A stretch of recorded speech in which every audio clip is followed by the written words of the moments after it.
What's up, everyone? I know that me and Ed Brotherton did a response video to people that were in Jean Laratonda's 9/11 war room 2 days ago. And in this video, I specifically want to address Adam Eisenberg, an alleged first responder at the Pentagon on September 11th, 2001. He made a lot of ludicrous statements, some that didn't even make sense. And I want to address those with my own thoughts and really respond in depth to each and every one of them. And I'm going to be cordial in this video. I don't need to call names or anything like that. I'm just going to use the evidence against his statements. And it's about 27 minutes long. So Adam Eisenberg, for those who don't know him, he says he was at the Pentagon on September 11, 2001. He was a member of the Old Guard Army's regiment. And he came in late afternoon to help in the search and rescue or the cleanup portion of the attack. His overall statements are this: he doesn't know what happened at the Pentagon, but what he does know is that a plane didn't crash there because, according to him, he didn't see any plane debris or smell jet fuel. But we're going to let his own words speak for themselves because I don't want to put words in his mouth. So let's see what Adam Eisenberg has to say. For those of you who don't know, my name is Adam Eisenberg. I spent 240 hours on site between September 11th to the 30th. I'm also likely the only person on site that has any experience with airplane parts. Now, this is a rather ignorant statement to make. There were over 3,000 people that were there in the days preceding the event. But there were hundreds of people that arrived on site from a number of agencies: Fort Belvoir Search and Rescue, Montgomery County Search and Rescue, the FBI, FEMA, and then you had Arlington County Fire Department, Fort Myer Fire Department, Fort Belvoir Fire Department, Ronald Reagan International Airport Fire Department. We're talking about the Pentagon here. They would know what a plane part would look like. And by the way, he's not being, you know what? He's not being genuine here. All right. Now, when I spoke with him in a Zoom meeting, he once said that he worked for UPS at a Pratt and Whitney, I think, and that's how he can ascertain what a plane part looks like.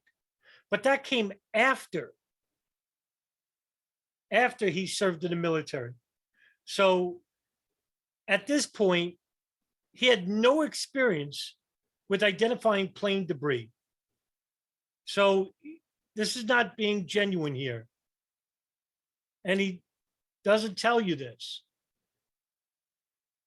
because he wants to make it seem that I was at the site and I could identify plane parts and I didn't identify any. Meanwhile, he didn't have that job until a couple years after 9/11. I spent several months working as a high-level senior kind of official in a Pratt & Whitney facility, their #1 part storage facility. So I typically overlay those two experiences. My efforts into Yeah, but you're not being honest again. You got that job after September 11, 2001, not before.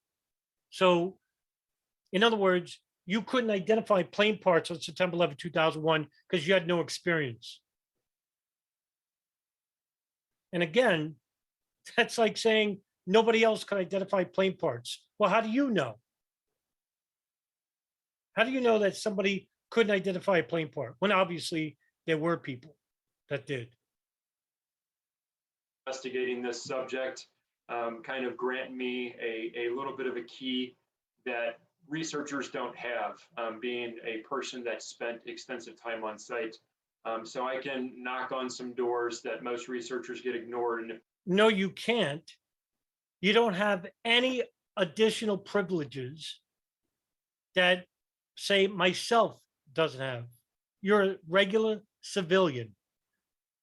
Yes, you were former military, but you have to go through the same channels as I do, because you don't have special privileges to look at anything secret, because you don't have a security clearance.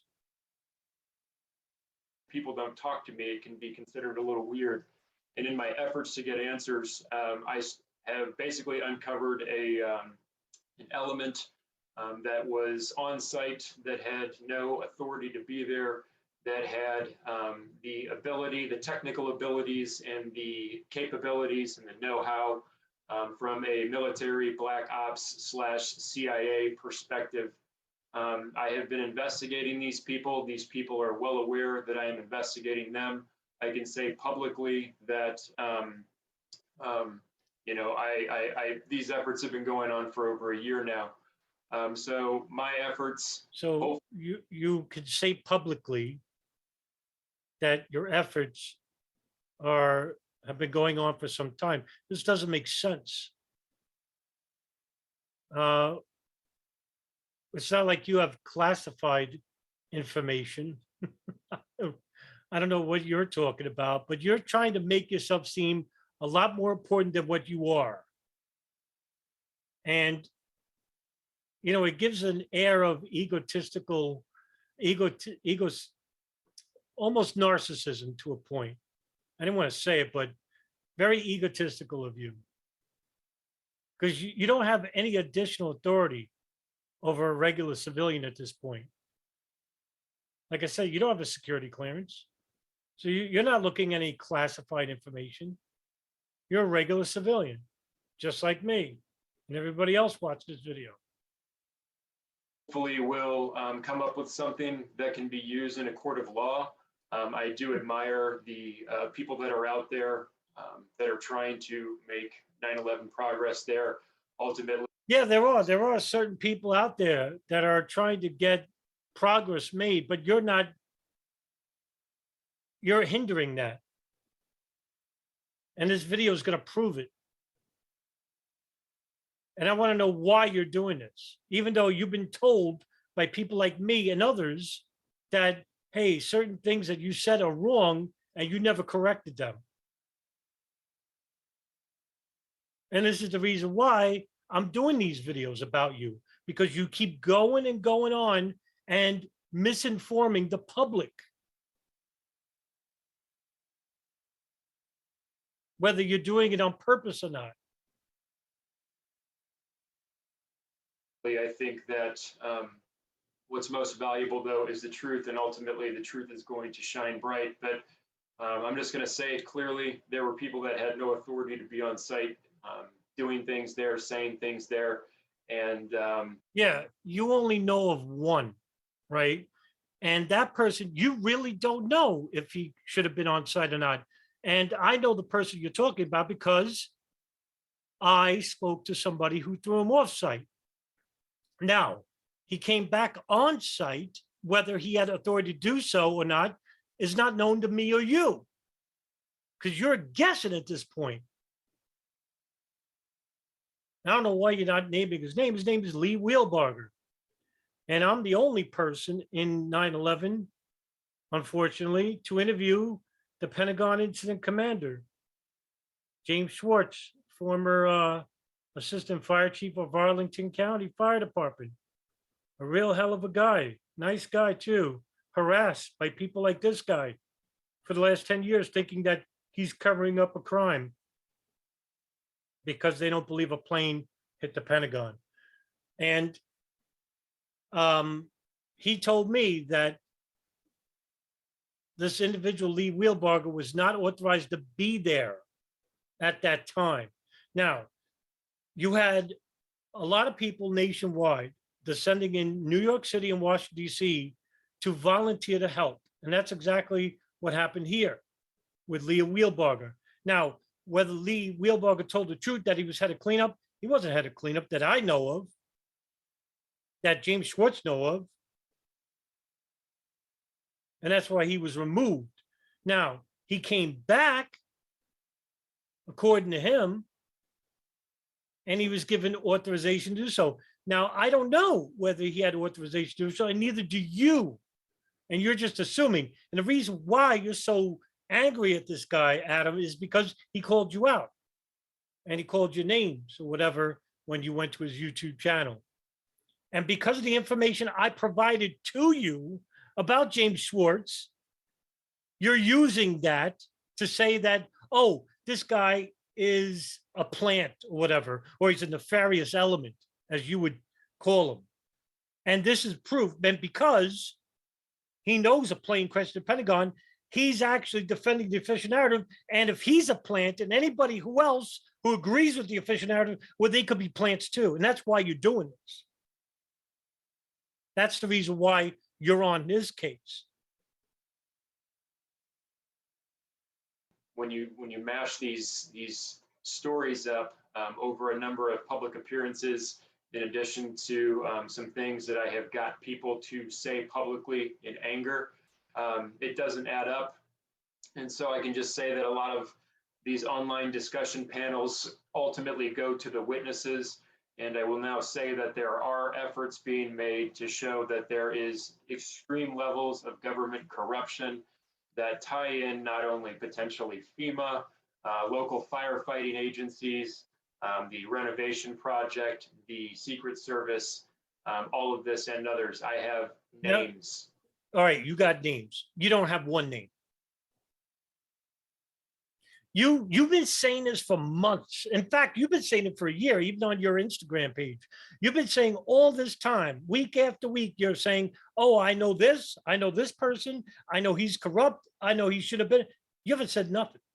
You've been interviewed like 5 times. I saw all your interviews too, with Jason Soraka and that one woman with the blonde hair, forgot her name.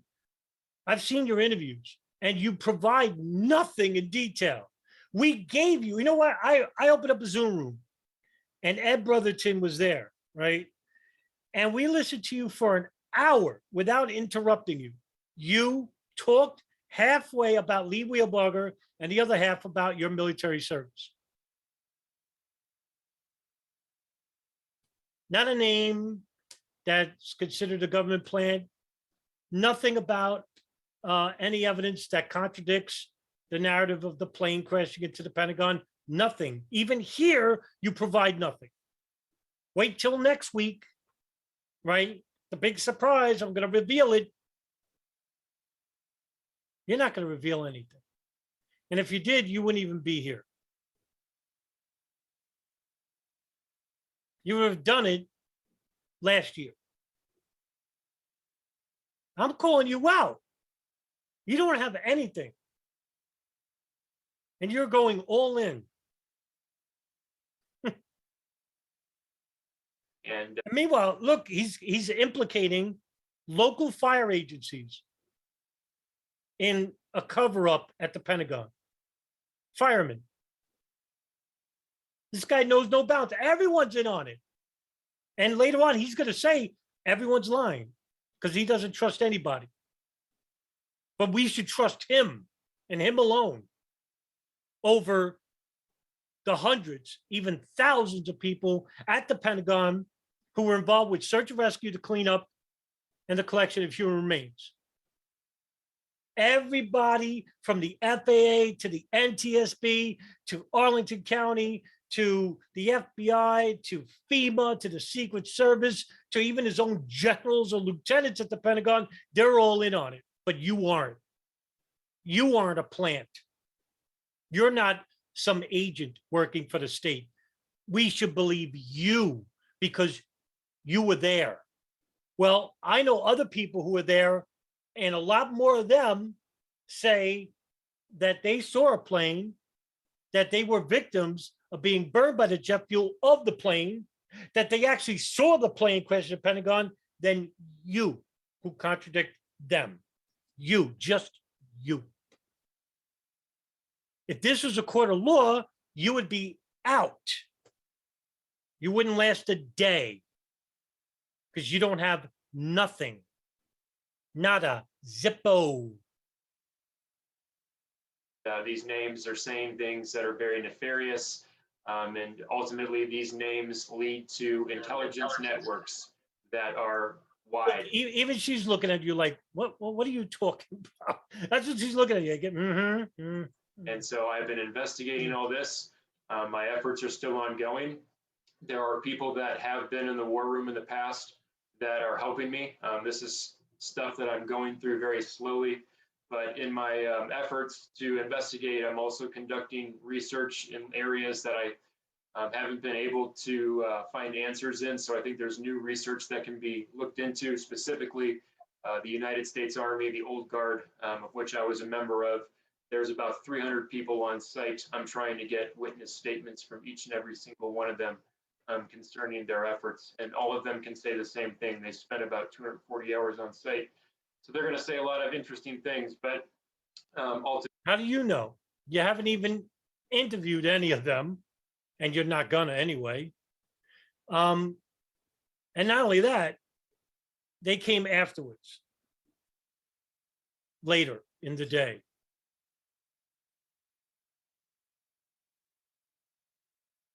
Funny that you'll trust them, but you won't trust the people who were actually there and saw what happened. And I know why, is because you're a no-planer. And you have to defend this like a religion of sorts. You know what's funny is that people like you, Adam Eisenberg, is that you've been told for I don't know how long, usually no planers, it's years, that the official narrative is false. And to you, the official narrative, to no planers in general, the official narrative is as goes from my experience in dealing with them, that the official narrative is 19 radical fundamentalists from Al-Qaeda who hate our freedoms, hijacked 4 planes, 2 crashed into the World Trade Center, 1 crashed in the Pentagon, the other one crashed into a field in Shanksville, and that's it. That's the official narrative. That's just a microcosm of what happened and what's reported in the 9/11 Commission report or the FBI Pentagon report. Microcosm. There's a lot more to 9/11 than just that. And by the way, that's somewhat true. Yeah, there were 19 guys, but there were more.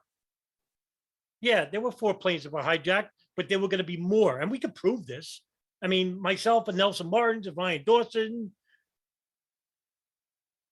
Sean Russell, Darren Harvey, the kids, Eric and Ben at the Project for New American Century. You know, we've been repeating ourselves ad nauseum about the information that we provide daily. You provide nothing. Your YouTube channel is 2 videos and your Twitter is not a post. You provide nothing, nothing. Ultimately, I believe that there was some type of a thermobaric weapon inserted on site. Oh, wow. Now, this is, you know, nothing surprised me anymore, but can you imagine a thermobaric weapon is what caused the damage at the Pentagon? The weapon that nobody saw. Why not at this point? Just make it up. Just make it up. Whatever you want. Whatever you want. No matter how we did, this is to no players are, they've been told that the official narrative is so wrong that any competing narrative, no matter how ridiculous, no matter how ludicrous it is, it will be accepted because at least it opposes the official narrative. Now, just imagine, here's a grown guy who's basically saying that a therapeutic weapon, and by the way, Gene actually shows it in a video, is what caused the damage at the Pentagon. There is ways of filing FOIA requests in specific areas that I was at that will ultimately really make it very interesting to see that if there was an actual trajectory of damage, why were bodies winding up where they were? Because when the plane impacted the Pentagon, the entire first floor of Wedge 1 was affected by the shockwave of the blast. So when the plane actually impacted, when it dissolved the oxygen and filled the air with jet fuel, many people were killed instantaneously because they were suffocated, because they suffocated to death.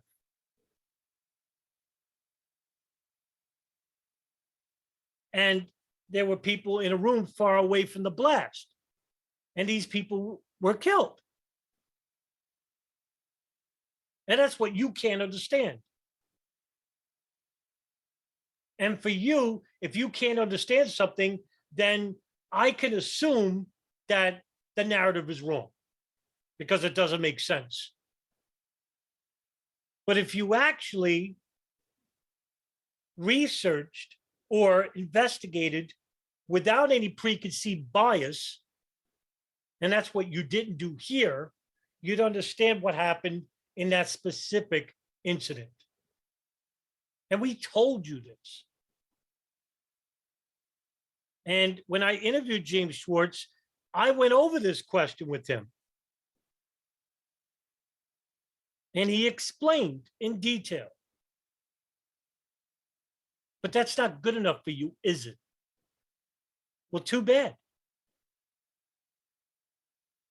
In the manner in which they were being found, just a lot of things didn't make any sense. So I can just assure you that there's a lot of research going into it, and I want to thank the people that are assisting me with that. And I also want to say that very soon I'm going to be talking publicly about some people in the 9/11 truth movement. And that's all I want to say about that. So that's all I got to say. What's a thermobaric weapon? Yeah, I was just looking it up. Yeah, it's a weapon. And it basically, it was used, to my understanding, militarily in a lot of cave situations where the way the bomb exploded, it would kill people in cave systems that This is what he thinks were down did the damage at the underground Pentagon. without- This is what I'm serious. This is what he thinks did the damage at the Pentagon. And it's amazing, isn't it? having to actually go down into these caves and to interject with them. But yeah, it's just the way that the bodies Man, it's embarrassing. It's embarrassing. were being found. Somebody that knows weapon systems very well Mm. recommended that I study these things. And there's a lot of really interesting patterns that I'm finding. And these patterns are also kind of lining up with what first responders on site were saying. So there's like I said, there's a lot of different elements, and there's a lot of different ways that I can kind of look into this situation, just because I spent a lot of time on site there. And so I can kind of come up with ways of demanding information from the government that. No, you can't. Like I said, you don't have a security clearance and you're a regular civilian, which means you have to go through the same channels as we do. So stop it. I mean, just stop. Go outside of the parameters of what they have offered. And ultimately, my goal is to show that they're just withholding extreme amounts of information. How do you know it's extreme? How do you know they're withholding anything? Why? Because it doesn't fit your narrative. You're the one with the narrative. The evidence is just the evidence.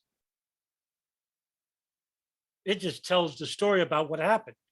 And you don't like it. So you got to make up your own story. So you have an agenda. And so my efforts, I'm formally calling them the Orion Project, are basically doing a full-scale alpha to omega breakdown with extreme detail into everything from the geopolitics leading up to the crime scene, to the entire crime scene itself. Oh, I can't wait for that one. I can't wait. That's my area of study right there. I can't wait to see that. Because you already don't know what you're talking about here.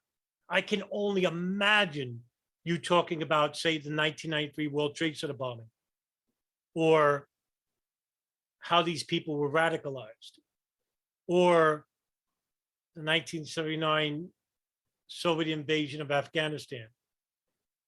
I can't wait to see that. Each and every witness. And ultimately, I'm going to pressure the witnesses that say they saw a plane actually hit the building. You're going to pressure. What could you possibly say? I know myself and Ed mentioned this because we actually covered this, but really, what are you going to say? Hey, you didn't really see the plane, did you? No, you didn't. You didn't see the plane. You saw something else. You're a liar. You're an agent. That's what you're going to do. That's what you're going to do. Oh, listen, who are we to believe? The person who was there or the person who wasn't there at the time of impact? I'm going to believe the people who were there. So why don't we do this? Right? How about we watch a video of eyewitnesses and see what they have to say?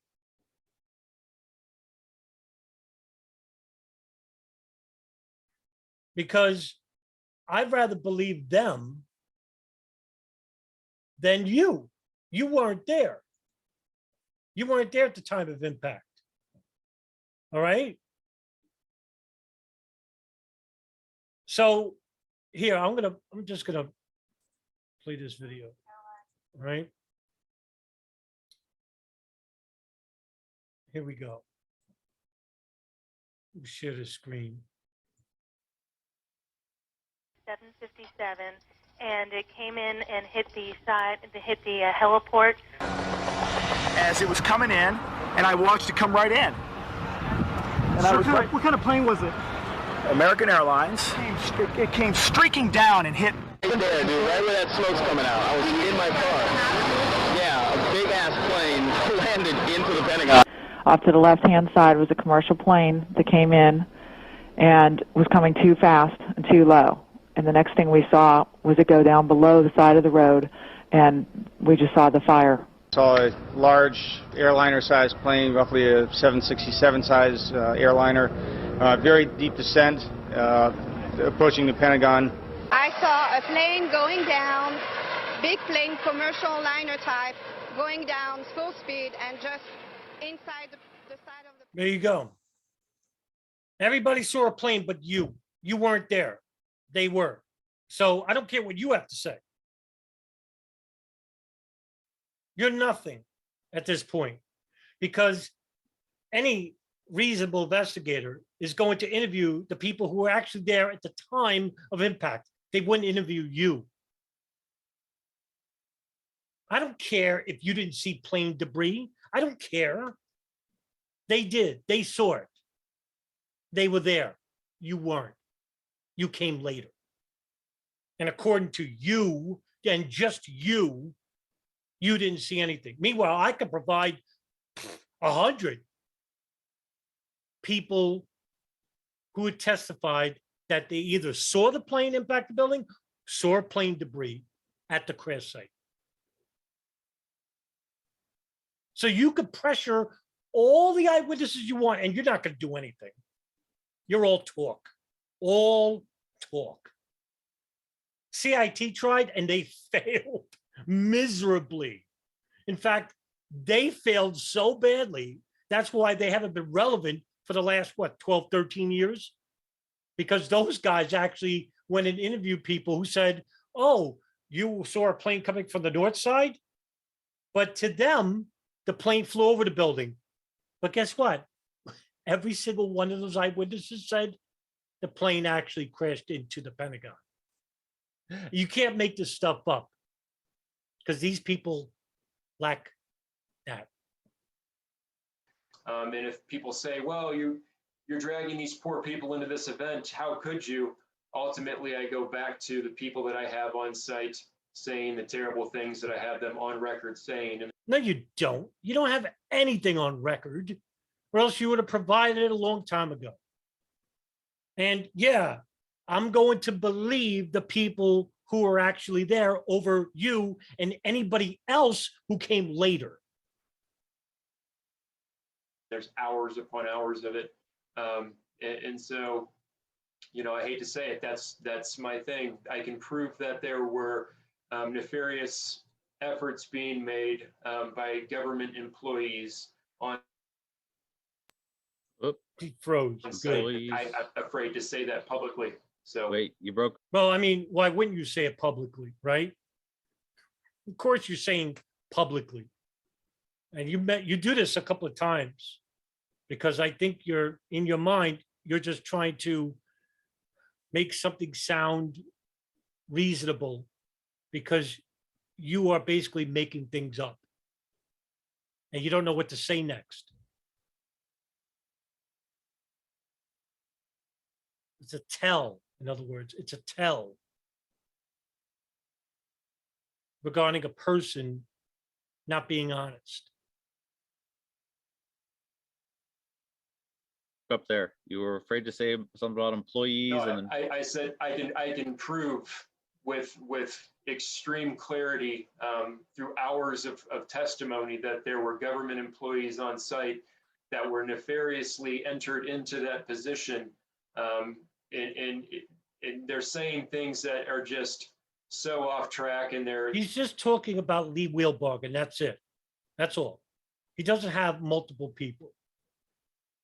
That's it, one person. they're disinforming and just extreme levels. No, you're disinforming. You're disinforming. And we could prove it easily. Question is, we want to know why you're doing it. And this one individual specifically, he to my understanding, Say his name. He even considered himself, he publicly went on record saying, you know, that he was doing spooky things for the government. So he was a total spook. His own family members were under the Trump administration about to be promoted to the highest levels of the. How does, I don't know what he's talking about here. I don't know what he's talking about. What's the highest levels of the Trump government? What does that even mean? You know, a lot of things that you talk about regarding the Pentagon are very vague, nothing specific. I mentioned this when we did the video between me and Ed the other day. You're not specific at all. And that's, I know why, is because you can't be, because you're making stuff up. CIA. So I don't know where these connections, how deep and how far they go, but this guy Well, you just said they're going to be at the highest levels. So obviously, you know, you don't even know what you're talking about. Look at, I mean, goodness gracious. To one person's knowledge, there was only one individual that even knew who this person was that I'm speaking of, and that was Ken Jenkins. Ken Jenkins, in a conversation, and several with me actually, has said that this man was on site, and he was basically there, just showed up as one of those rogue do-gooder kind of people. James Schwartz, the incident commander himself, basically said that there were 24 elements on site. No, he didn't say that. He said there were 24 different fire departments on site. Man, now you're just you're making it up. You're not being honest. You're just not. And he said it during my interview. I mean, what are you doing, Adam? What is this? What is all this about?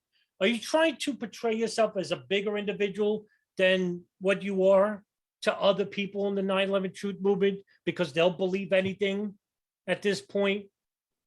If that's the case, I mean, really, what does that say about you? This is unbelievable. It's embarrassing. You know, it really is. Different various firefighting elements, and that's some. What's it? What you talk about? Firefighting elements, fire departments. It's not a secret. My goodness gracious. There were dozens and dozens of agencies there. He said 24 fire departments from around the county showed up unannounced. They showed up unannounced. No, they didn't. The Pentagon was a 5-alarm fire. Oh my. And basically, my investigation is into those people and those elements that were on site. Can't wait till you investigate the 24 fire departments. I can't wait. I can't wait. But I can also say publicly now that if you go and listen to Adam Fitzgerald, he's my biggest critic. Yes, I am. Yes, I am. Because I'll call you out, just like I'll call Christopher Bolin out, Rebecca Ward, no matter how big of a name you are, how small of a name you are. If you're disinformed the public about 9/11, I'm going to call you out because somebody has to. And for years and years and years, nobody called out Bolin. Nobody called out Rebecca Roth. Nobody called out Jason Burmis and Loose Change or Dave Von Kleist from In Plain Sight or Alex Jones and Jim Fetzer and Thierry Mason and all these others and dozens of others. Well, I am. Now, Ryan Dawson did it years ago, but he stepped away from 9/11 because he's had enough of this. I don't blame him, but I am. I'm going to hold you account. I take the subject seriously. I devoted a lot of my adult life to this subject and try to report it fairly and accurately and responsibly. And people like you don't help. If you go and listen to his podcast with James Schwartz, he talks about these elements. And so I've got these elements kind of mincing words now. What does he talk about elements? I don't even know what that means. Again, vague. Now, with James Schwartz, he mentioned 24 different fire departments arrived on site. That's what he said. And to this guy, it's elements. What does that even mean? He's trying to make it sound like the entire apparatus from the federal, state, and local level are all in on it. Because that's what he's asserting. Why? Because all of this is against him. Because he's the one making the claim that he didn't see any plane debris, and that means the plane didn't crash the Pentagon. Meanwhile, the overwhelming number of people who were there, who helped in the search and rescue, all contradict him, so that means they're all lying. James Schwartz. So I'm about to leverage James Schwartz, the incident commander, and this guy against one another. Random fact, James Schwartz's wife was a very high-ranking member in the CIA as well, which I'm not even going to speculate into that. Now, like I said, you already did. You're speculating that James Schwartz is in on it too, because his wife worked for the CIA at the highest level. What does that even mean? He didn't mention anything like that in the interview. So I don't know how you knew that she works at the highest levels. Well, I mean, at this guy, everyone's at the highest levels. Everyone's an element. Everyone's in on it. But I can just say, like I said, there's a lot of things that don't add up. And and Ken Jenkins thought this man was just an individual on site. But this guy actually on record states that he had his firefighters there. And to my understanding, he was a part. He doesn't have firefighters. This guy worked at some contracting agency out west, and he came alone. So he doesn't have firefighters. You don't even know what you're talking about. You're just babbling. And Gene and Sandra are all eating it up. Not even ask them, hey, wait a minute. How do you know this? How do you? No, they just believe it. Why? Because at least it goes against the official narrative. And you're on our side. Part of a West Coast agency, and even his own government agency had no idea that he was on site. That picture that you just had as well, back before that one right there, that guy to the left is General James Jackson. I'm investigating him as well. He was the military district. And everyone, Everyone. Put them all under the microscope. Everyone's in on it. You're like Mel Gibson in the movie Conspiracy Theory. Washington's commander. He, set out an order. It was to my understanding he ordered people from my unit to guard Fort McNair. I was a part of that order, and I wasn't given live rounds. They basically handed me an empty magazine. So when I asked the arms room specialist, hey, why are you giving me an empty magazine to guard a base when I can see smoke from the Pentagon right over the Anacostia River? Well, he said, well, you haven't been authorized to get live rounds. That's just a random story. So I'm investigating him as well. I'm trying to get answers there. But Ken Jenkins, going back to the guy I'm investigating, this guy's name is Lee Wheelbarger. Ken Jenkins thought that he was basically put on site. He came on site as a lone wolf. And that is absolutely not the case. Well, how do you know that? You don't know that. He did arrive alone. He had nobody with him. I've asked Ken Jenkins numerous times if he could give me details on the interaction that he had with Lee Wheelbarger. He's indicated that he's had notes on the man. So I'm working with him. I've been trying to get those notes for quite some time. So I'm going to be writing him again about that. But yep, long story short, there he is. That's the man who is publicly threatening me and basically doing everything he can to smear me. That is the star element of my investigation. He actually blocked you, I think, on YouTube because you went to his live chat site with, I don't know who else, and you started harassing him.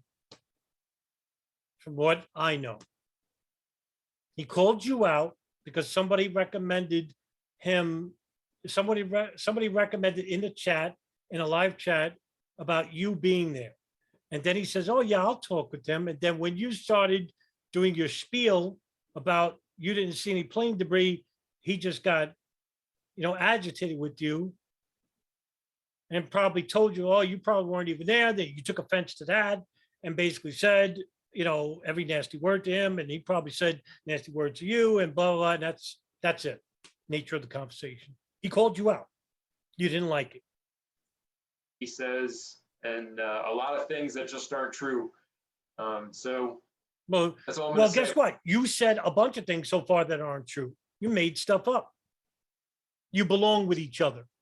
About that, but yep. Right All on. right, so coming back to my question to everybody, but now to you, what would be you're basically saying no plane hit the Pentagon? I do not remember. Or are you not? Okay. Just the damage wasn't even close to something that I would say had anything to do with a plane, especially a large commercial airline hitting there. See, you see how dishonest this is? He won't definitively state on the record that a plane didn't hit there, but he can say with clear clarity that I didn't see any plane debris. What looked like to be plane debris. Right?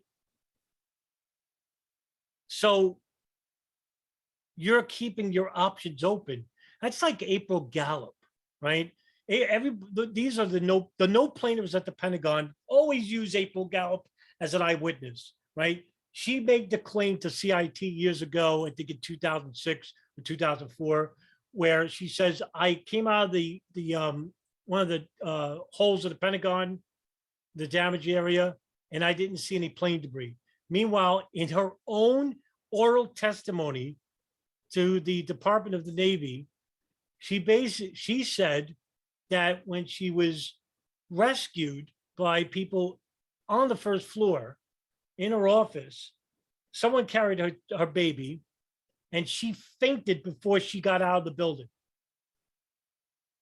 So she couldn't see anything, according to her own words. And later on in 2011, when she filed a civil suit against Dick Cheney, Donna Rumsfeld, and Richard Myers, NORAD chief, she later amended that to put in Osama bin Laden and American Airlines, because she said this: if the competing theory of a plane 77 crashing in the Pentagon is true by Al Qaeda, well, then I'm a victim of it. I deserve compensation. They threw a case out, frivolous. And the judge fined her lawyers like 15 grand. And Barbara Honegger used April Gallup and basically catapulted her and twisted her words or whatever and stuff like that.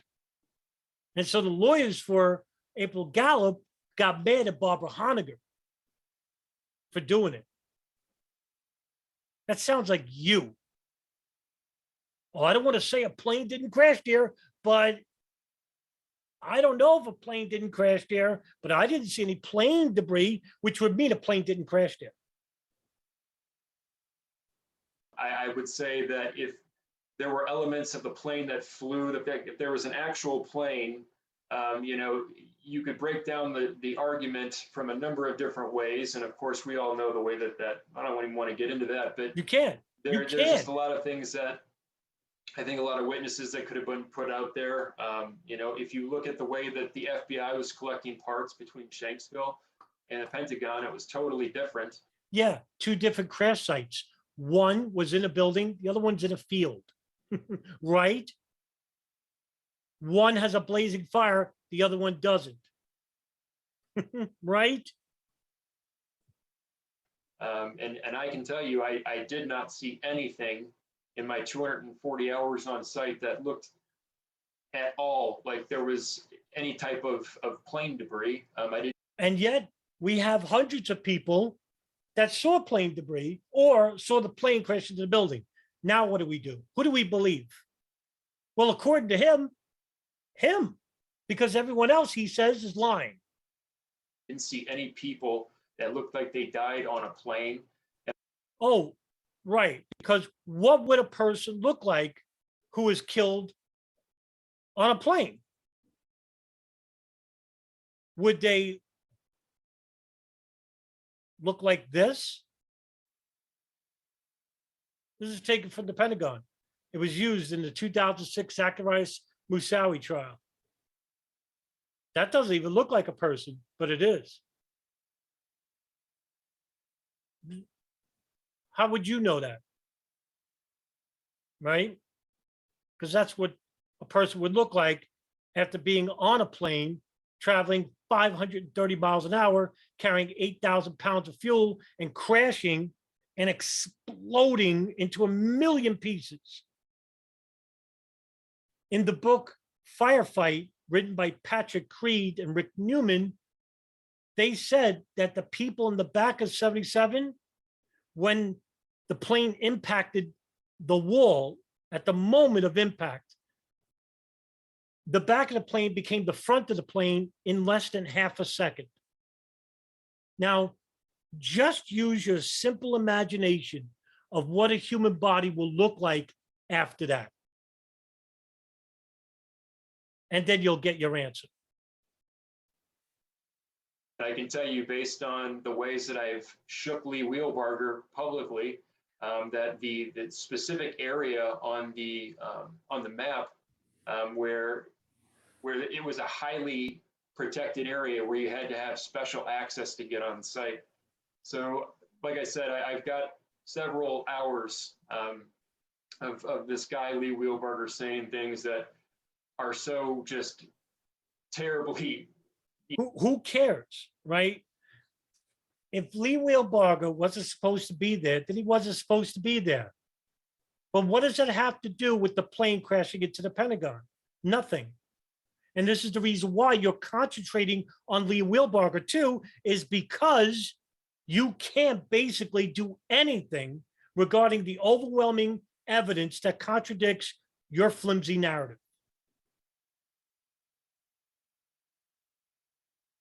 And that's why I'm doing this video, to tell the public that this guy is not being honest with you.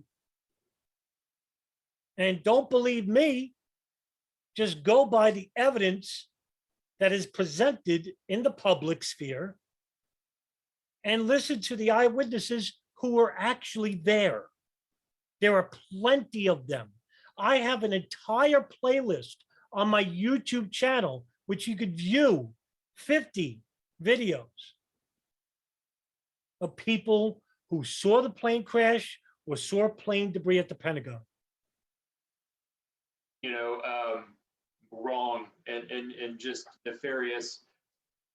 He's basically changed his, he has a thing called KLW News. He's basically now got a paid news source. So he's now disinforming the masses. And if you look into his... Disinforming about what specifically? Be specific. Like I said with Ed Brotherton the other night, be specific. Stop playing these word games. Stop being vague.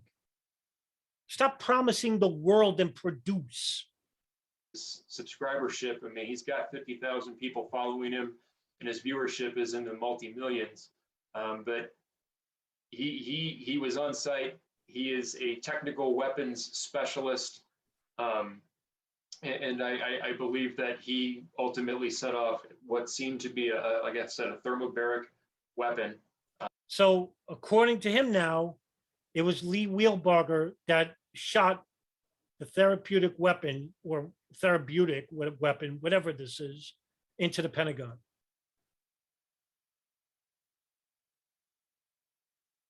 And Sandra and Jean are just sitting there like this.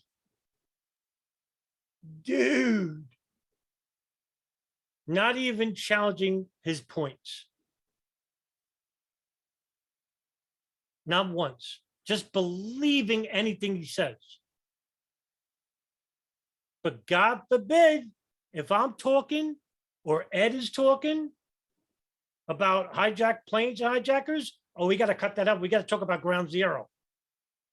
We don't talk about that here. Simplify 9/11 for us. That's what they told me to do once for them. Simplify 9/11. I wish I could. I ended up like this guy. And those, I believe, even have some type of a gasoline element. So jet fuel, gasoline. I mean, there were people that were allegedly burned by jet fuel. It's not alleged. It's documented. And I'll even play a video of one such person who was actually burned over 60% of his body.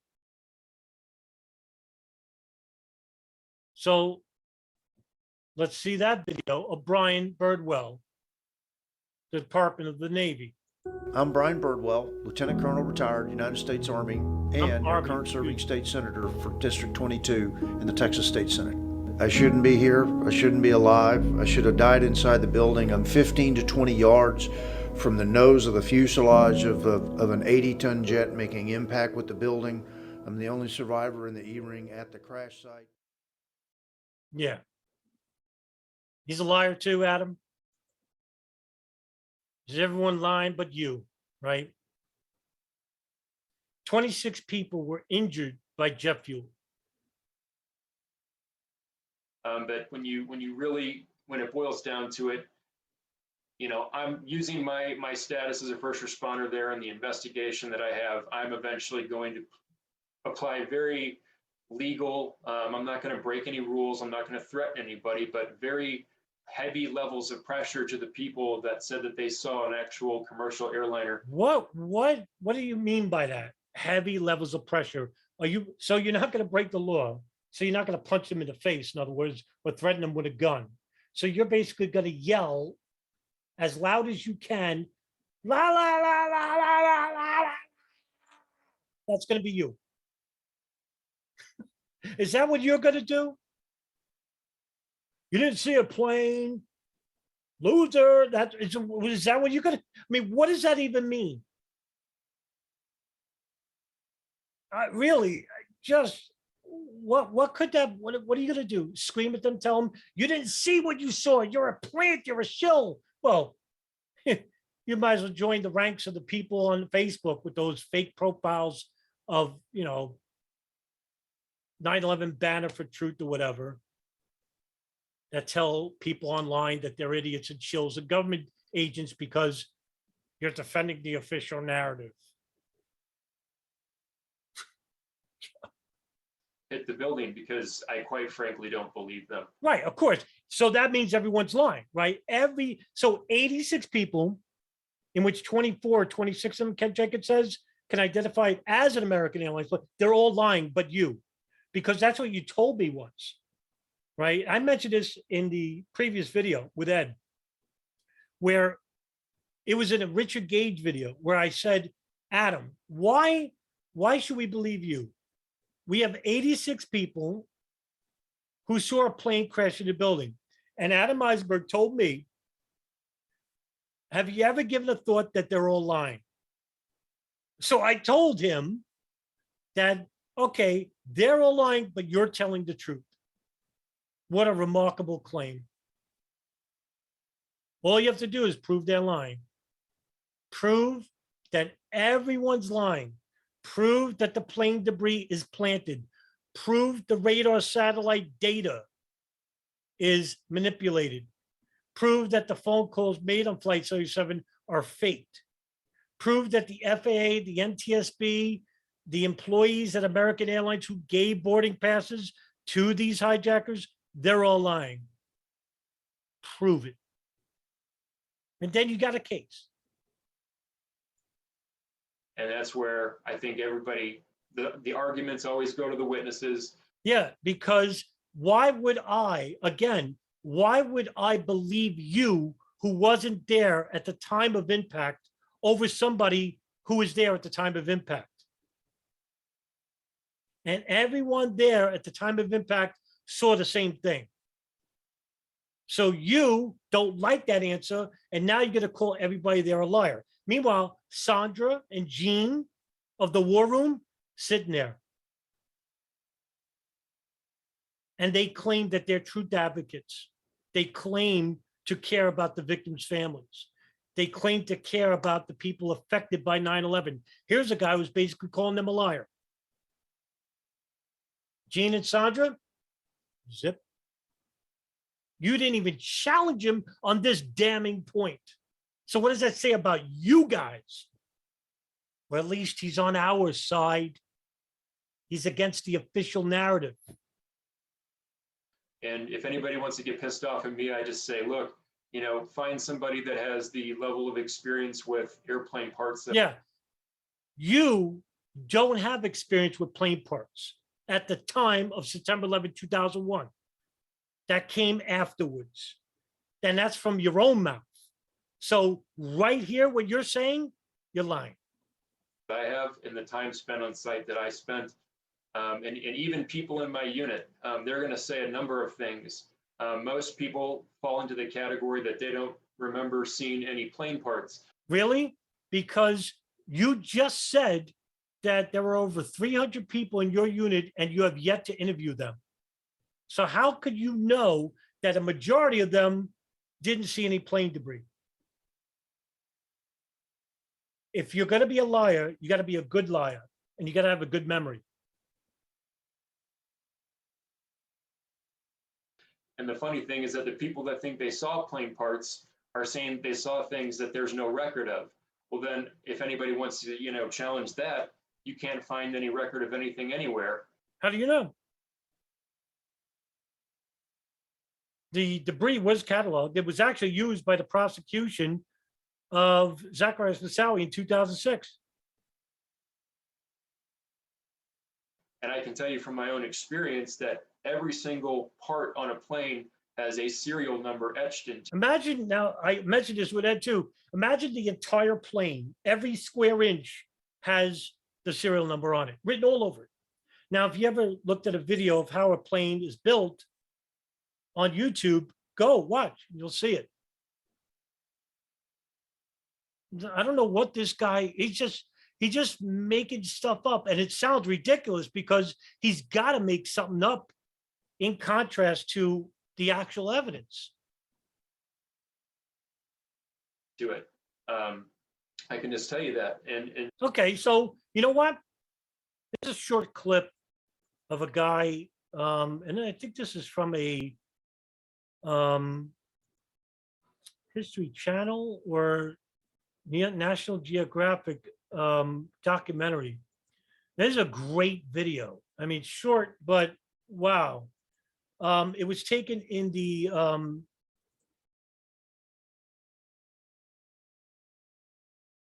A&E rings, I want to say. And he's holding up a piece of the plane part, and it has a serial number on it. It says American Airlines on it.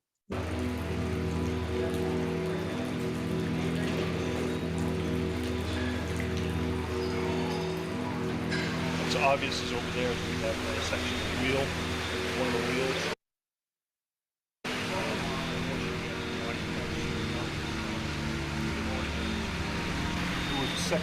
See, this is all the plane debris. So this is part of the fuselage, it looks like. Here, it actually says American Airlines. I think we saw the wheel. Hold on. Let me go back. Airlines part number. Something. So this is definitely, we know this is American Airlines. Look, a wheel right there. Right there. Did they plant that? Just throw it right there without anybody watching? Just taking a big, large piece of the wheel. We found this part in the Right city here. where we were standing earlier today. It's been washed a bit away. But hopefully with something like this, we'll be able to identify exactly where it came from.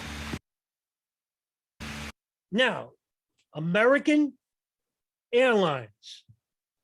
And maybe that'll Let's see if I can get later here. on invest. Yeah, Airlines, American Airlines. That's what it says on. Find out exactly. Right, and that's the clearest. American, CCANAIRLINE,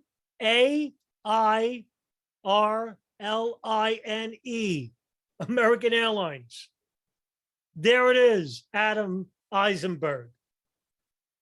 But I know you're going to say, well, it doesn't say that. Meanwhile, you could see it right there.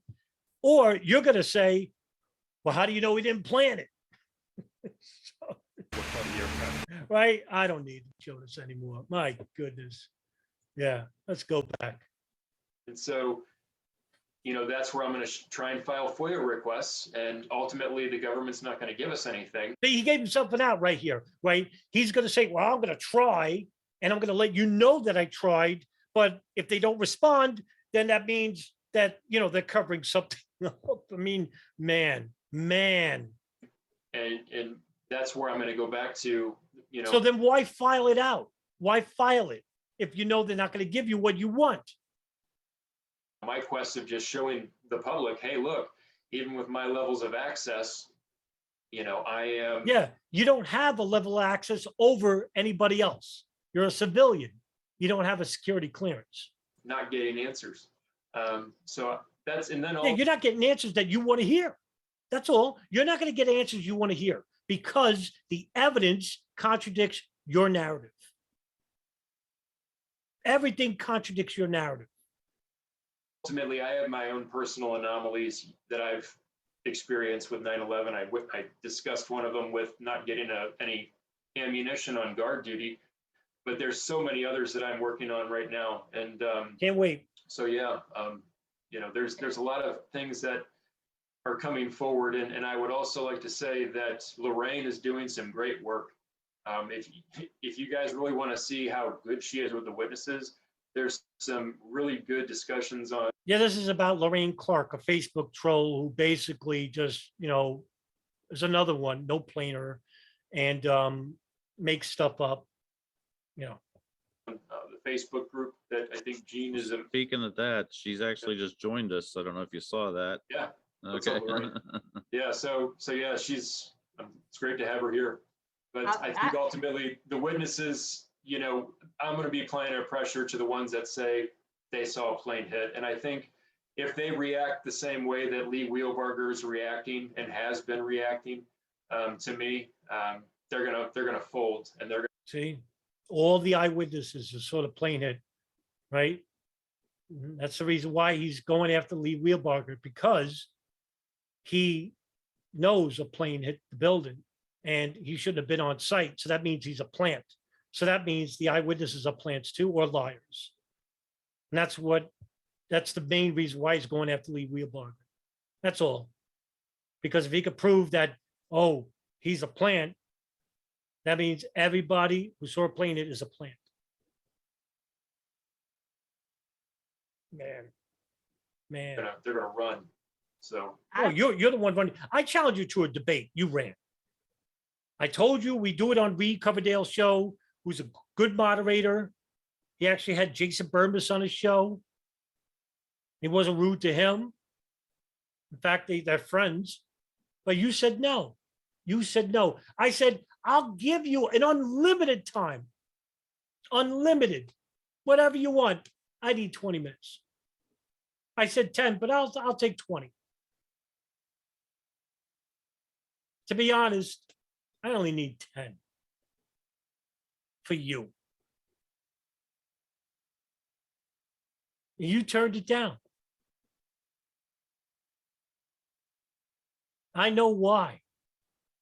I know why.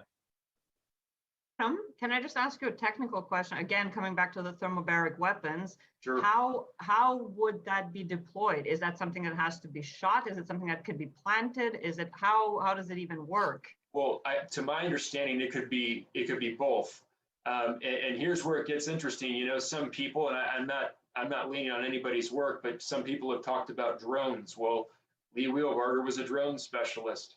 Weapon systems as well. So yeah, Lee Wheelbarger is a drone specialist. That means that, yeah, he's in charge of a drone flying into the Pentagon, or he was in charge of shooting the thermobaric weapon from either from under the ground or some far distance. Well, explosives, electronics, all that stuff. Wow. And I can tell you, a lot of people say that they didn't smell jet fuel, but they smelled, I forget what it was. Yep, that's it. Nobody smelled cordite. Ed Brotherton broke this story regarding cordite, right?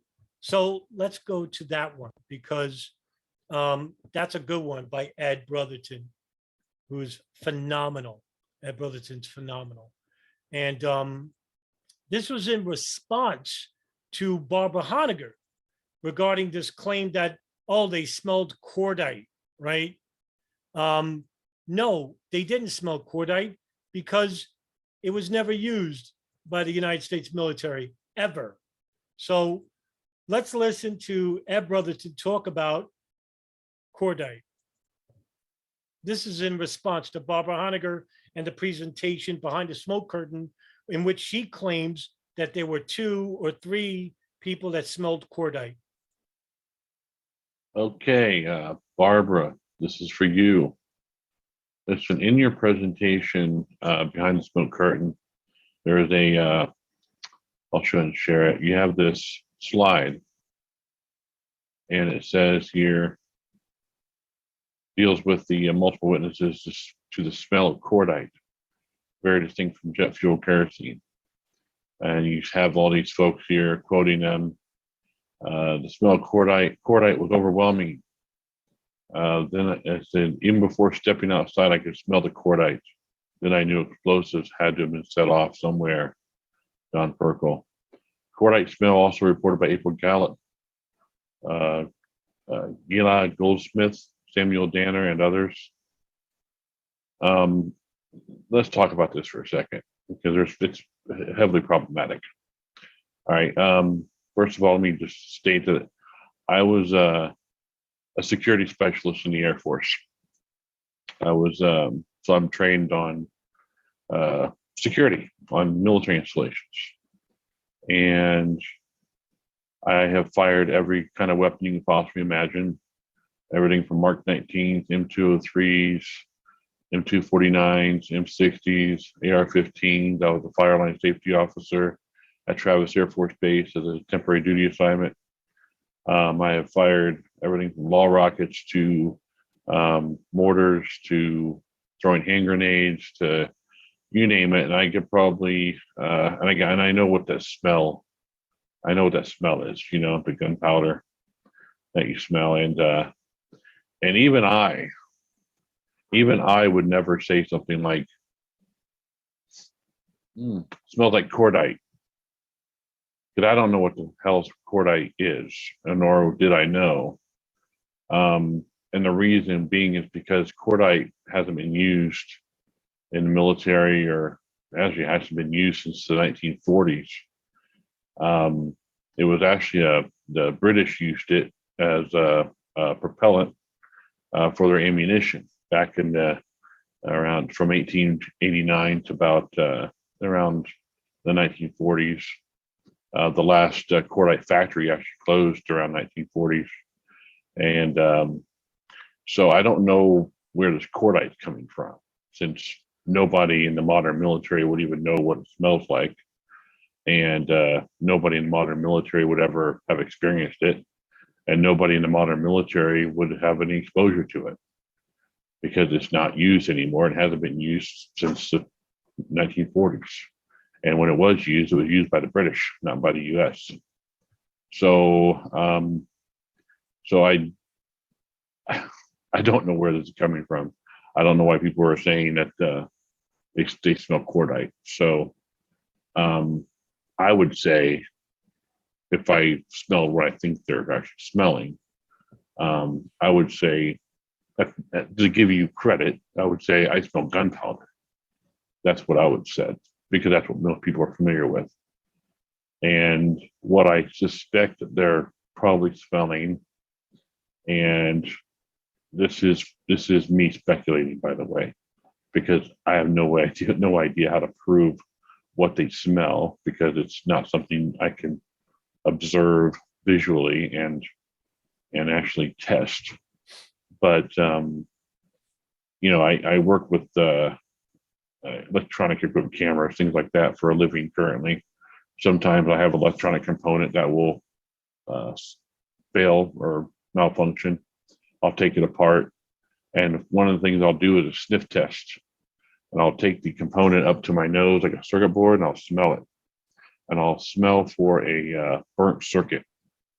And burnt circuits have a very distinct smell, and that's how you can find where the problem is. So you can put the circuit up to your nose. So the Pentagon contained, you know, thousands of computers and lots of circuit boards, and I would imagine that the fires burning inside the Pentagon was burning a lot of those components, and that was probably what they were smelling. But again, I'm speculating, so there's no way for me to prove that. But I would say that would be a pretty distinct smell, and it would be pretty pungent and very noticeable. And so anyway, you might want to revisit this cordite situation, because it doesn't make any sense. There you go. There you have it. End of story. Yeah, to me, it smelled like an electrical fire. There was that overwhelming electrical burning sensation, but yeah. What does cordite smell like? We all gotta have. Yeah, but some people were burned with gasoline. I don't know, and that's the thing. This is where ultimately I don't believe anybody. And if That's right, because you have a narrative to sell, and even to the people that were injured, this is how low you'll go. You're not going to believe them, like Brian Birdwell and the 24 others that were burned by jet fuel. They're lying. You're not. And it boils down to the fact that one of the guys in a leadership position, you know, is saying all this crazy stuff. No, you're saying all the crazy stuff. You are, only you. I'll believe them before I believe you. Why would anyone believe you? After this video, why would anyone, reasonable anyway, believe you? You know who's going to believe you? Gene and Sandra. They'll believe you.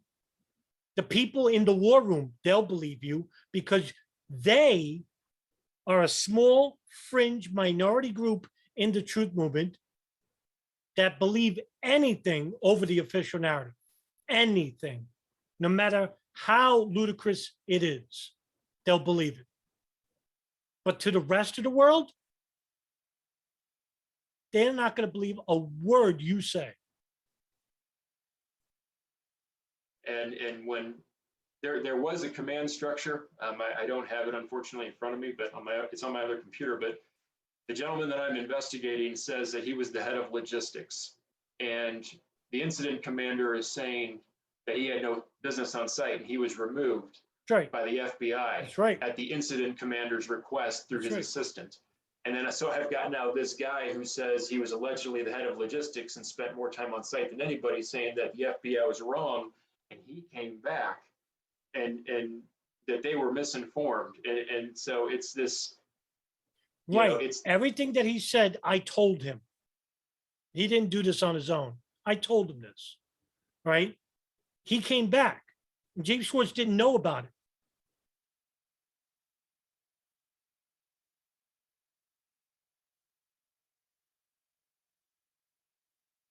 And so, no, actually, I'm sorry. James Schwartz did know about it because he told me in a follow-up email that he came back on site because he got clearance. So Eisenberg is basically saying that, that because he's in on it, they gave him the clearance to come back, which doesn't make sense. Why would they throw him off in the first place if he's in on it? He's just making stuff up. This great just whirlwind of things that aren't adding up. So, I don't know, but thermobaric weapons, if anybody knows anybody that has any type of experience with weapons, missiles, explosive, things like that, let me know. And there's also 3 or 4 days after the incident, James Schwartz did a talk where he was talking about the collapsed portion of the building having an extremely hot, still extremely hot sensation. Like it was unlike anything he'd ever seen. He almost kind of that's right, because in the he's interview. never been to a plane impacting a building before.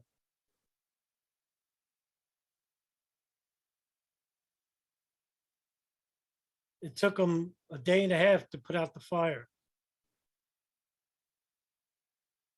Jet fuel will do that. But you don't believe in jet fuel.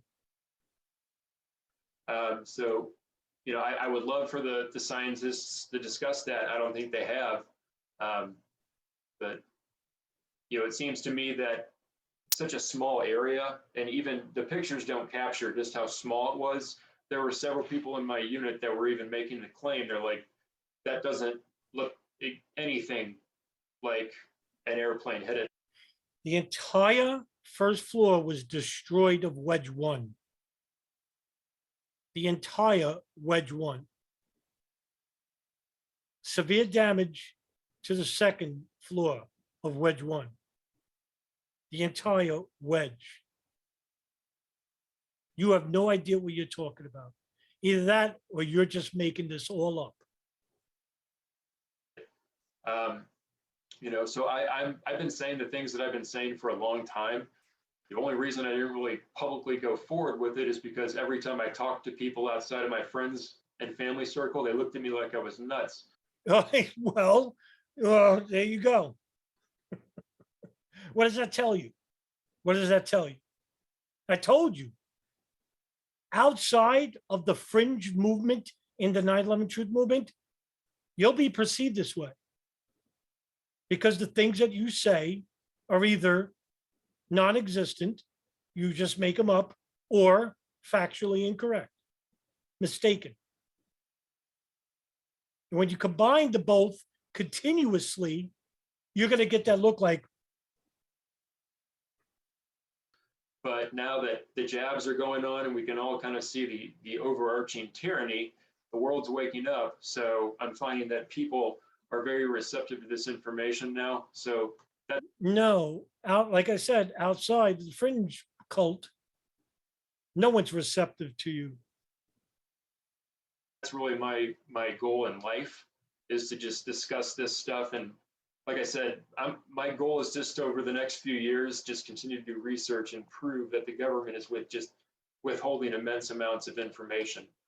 So I'm even looking into Dulles. I want to turn Dulles upside down and show just how you know, you don't see hijackers getting on planes. You see, I believe, 2 going through an unstamped time sequence. You know, there's no timestamp sequence. Yeah, it's a Vernon system. And by the way, you do see a passenger from Flight 77 in that video, Marie Ray Sopper.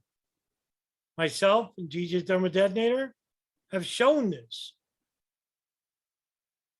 She's wearing a red, I think she was wearing white shirt, gray blouse, carrying her cat in a cargo holder. She was killed on Flight 77. In the video is the hijackers of Flight 77. It was September 11, 2001. And then you got employees of American Airlines like Vaughn Alex, who gave a boarding pass to Khalid Al-Midar and Salim Al-Hazmi, hijackers of Flight 77. But they're all lying, according to you. On a video, so yeah, there's just a lot of different ways that you can look at this, and I can tell you with extreme confidence that there's a lot of research that's just not being done. No, you don't research. So nothing's being done on your part. That I could say with extreme confidence. Just judging by what you're saying, which is very little in this video, you have no idea what you're talking about. None. You know, you come out of nowhere with a dead YouTube channel, a dead Twitter profile, no activity, and only the fringe circles of 9/11 in the truth movement are interviewing you.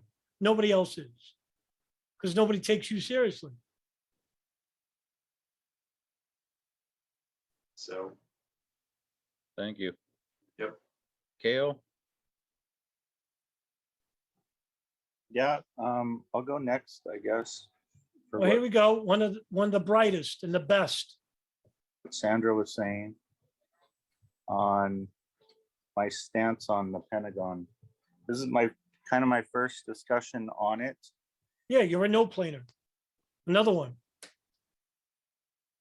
Doesn't believe there were hijackers even. Another one. And this is what makes up the truth movement these days online. People like this guy.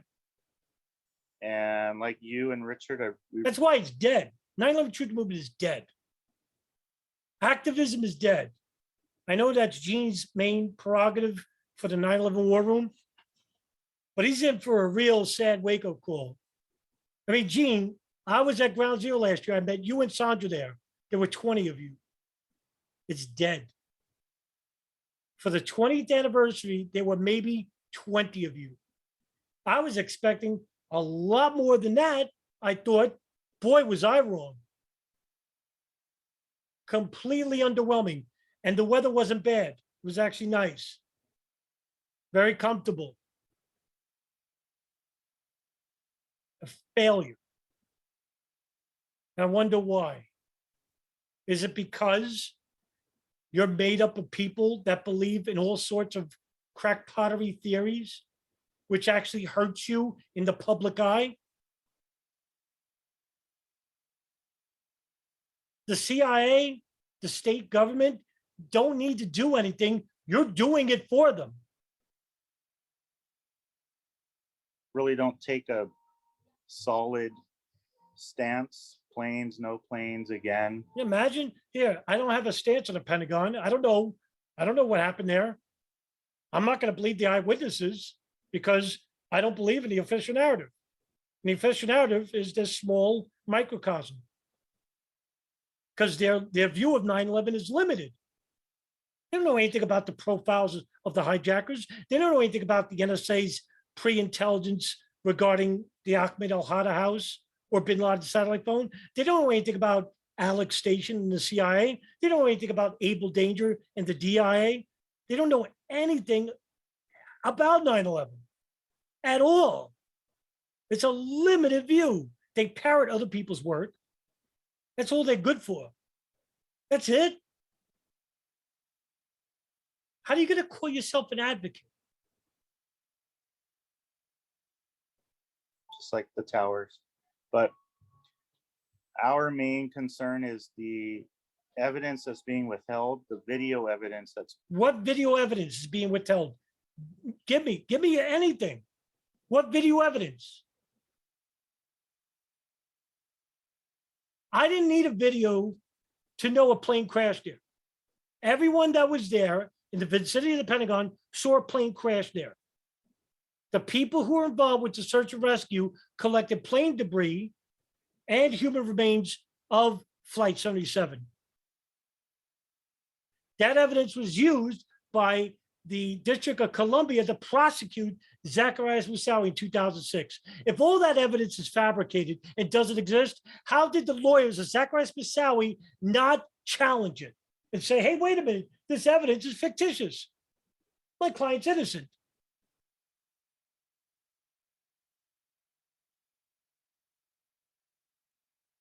being withheld, just like a body cam on a police officer.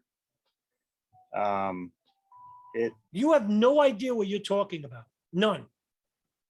You don't even know what cameras they're holding. What cameras? Which one? Name one. Do you even know?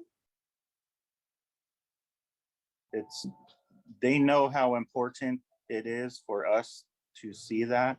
And now let me play a theory for you, right? Let's just say there is camera evidence, right? And they are withholding it. Well, the point is that the theories that you're propositioning today actually go to cover up for the State Department regarding their links into withholding information about two Al-Qaeda operatives, Khalid al-Bernardo al-Fazmi, who are inside the United States from the FBI and State Department, right? But because you don't believe in hijackers, this evidence doesn't exist. So what I'm trying to say for you, Chief, is that you, by propositioning these theories, you are covering up for the State Department, FBI, who are covering up for the CIA and the State Department. That's what you're doing. And you don't even realize that much. Because like I said, your view for 9/11 is limited. and they're withholding it for reasons we don't even know. And they call it you don't know. You don't know. You don't even know what videos you're talking about. Would be what Adam just was talking about, and Ed Brotherton and we all got into it that one time. We're talking about where the plane parts. The plane parts were cataloged by the FBI. That's who has them. They were in charge of the investigation. They have them. It was used to prosecute. It was used as a prosecution trial exhibits. It's cataloged in the trial exhibits, which you could see online. They should be cataloged and stored somewhere. It is. And it's not that we haven't, it's not that we haven't asked, it's that they won't give us the evidence. Exactly. File a FOIA request. Isn't that what you did, Gene? You did for the cameras, but did you do it for the debris? They have it. That's what you're saying. Why aren't they giving us the evidence? I'm sorry to interrupt, but I want to give an example. And then, no, go ahead. Please add to whatever I'm saying. Also, the hit on the Pentagon allowed us to go to war. That's all our tax money. That's our children's lives. That's the strangers were invading their lives. You know, there's so much involved with the Pentagon being a key to go to war. Mm-hmm. And then third, the area that was hit, whether it was investigating the missing money that Rumsfeld was talking about. You don't even know what you're talking about here. You're just repeating fringe conspiracies that you learned online because you don't read anything that contradicts your worldview of 9/11. $2.3 trillion wasn't missing. It wasn't allocated properly. This was reported by the Associated Press in March of 2000. Look up Los Angeles Times, Pentagon finances don't add up. Rumsfeld announced this in a, I think a ceremony for the military or something, the night that on September 10, 2001. Now, if you're trying to say that Rumsfeld let it slip or whatever, and that they're involved with stealing money, why would he announce it at all? Knowing that the next day, the attack was going to happen. It's like you guys say something without thinking about it. And the things that you say are easily contradicted when the average Joe can just look it up online in a mere minute and see that the opposite is true. But you guys in this war room, you guys only listen to certain people, whether it's Christopher Bolin, whether it's Barbara Honegger, Richard Gage, and all of those people have a very, very limited view of 9/11, and all of them make stuff up.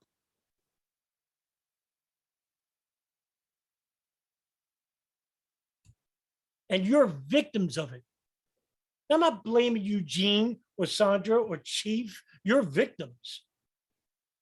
And then when I'm in a room, when I went to your war room and I helped you out with certain things, and then you tell me, hey, could you simplify 9/11? Because when I say Arab names, it confuses you and you can't really process. That's not my fault. You want a simplistic view of 9/11? It's not going to happen. And maybe this is the reason why you don't want me around, because I'm rude to people like Barbara Honegger. I'm extremely, disgustingly rude to her. In fact, I wish I could have said worse things in that email. That's what she deserves.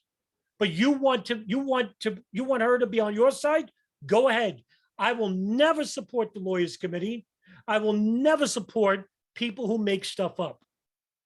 People who intentionally make stuff up.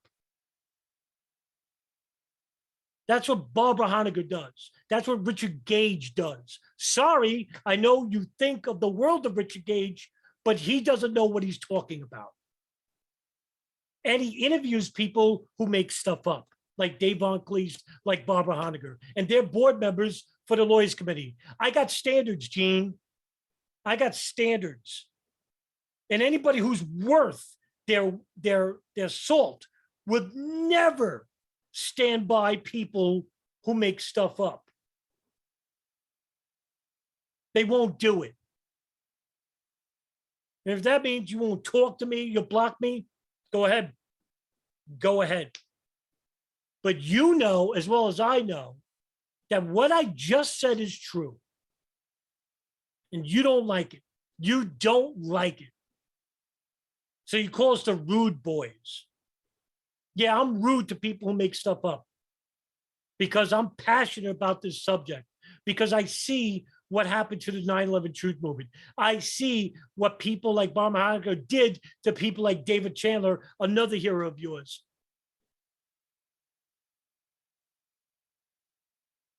Alienated him and Wayne Costi and Ken Jenkins while you sat by and did nothing.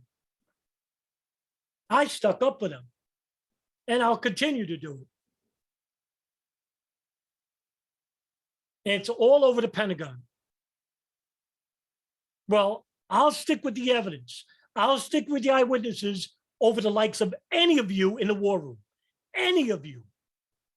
And I'll come out the winner. So will anybody else. Because we got the evidence on our side. You have nothing. And if Adam Eisenberg is the best you got, you're finished. If Craig McKee, Adam Ruff, Xander Arena, if that's the best you got nothing. that's who you're going to stick by, then you're going to be stuck doing YouTube for the rest of your life because you're not snipping a courtroom. Other law firms have no problem getting into court and being heard. Creedler and Creedler and Motley Rice, for example. Why isn't the Lawyers Committee getting it? I wonder why. That area was retrofit. I believe it was renovated for if there was an attack or explosion or something.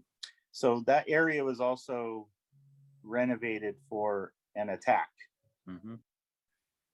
It was renovated for a bomb explosion because Lee Evey, who was in charge of the Pentagon renovation project that started in 1996-97, they saw what happened to the Oklahoma City Murrah building when a Ryder truck drove in front of it and exploded the building. Now, of course, there's conspiracies about bombs being in the building, and I think that's true. Nevertheless, the renovation project for the Pentagon was fashioned to solidify the windows because a lot of people that were killed in the Oklahoma City bombing, as well as Khobar Towers and the embassy bombings in '98, a lot of the people were hit by shrapnel, glass, shredded the flesh and killed these people when they did the autopsies. So with the Pentagon, they wanted to reinforce the windows with blast-resistant windows. And on September 11, 2001, 60 Minutes actually came out later and did an episode, a special episode based on the renovation project. And they said that because those windows were blast resistant, the second and third floor, fourth floor windows survived the plane impact. Not the first floor, of course. So it worked because there were people, workers doing the renovation inside Wedge 1 that were walking by those windows. There were people on the first floor just outside of the wings, like Brian Birdwell, they survived. Because they have blast resistant windows. I mean, there's so many things that keep our ears perked up for 9/11 Truth Hawaii to be involved with. And as parents, as citizens, as, you know, just searching for the truth. So listening to everyone's